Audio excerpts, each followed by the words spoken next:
These are my super simple raw vegan lettuce tacos. I'm going to get started with my mushroom tops. These are king oyster mushroom tops, and I'm going to chop and massage and marinate these for inside the taco. I also have some bell peppers here. Here's some green, red, and yellow bell peppers.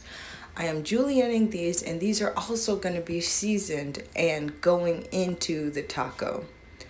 Thinly sliced jalapenos for just a little bit of spice, and I have some diced red onions for my pico.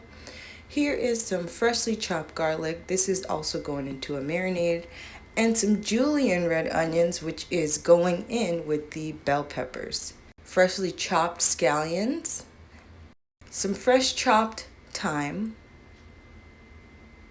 a bit of cumin, and a little bit of a spice blend. I do use oil, so this is a disclaimer to the raw vegans that are against oil. I absolutely use it, not in bulk, but in modesty. All right, so that's going in with the mushrooms, and that's gonna sit aside to marinate.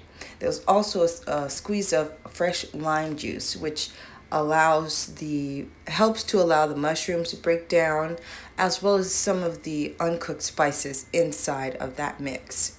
Here, as you can see, I have some freshly chopped tomatoes, those diced red onions, as well as some cilantro. That's going for my pico.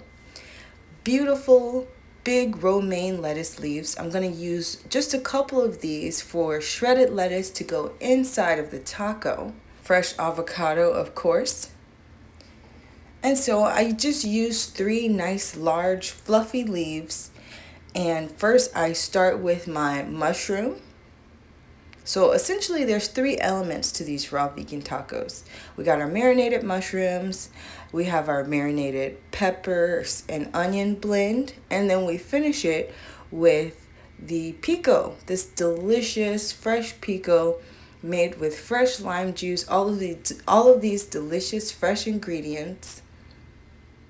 Top it with some fresh avocado and some of those thinly sliced jalapeno peppers, a bit of hemp seeds, and that is it. This is ready to eat. Thank you so much for watching. I hope you enjoy.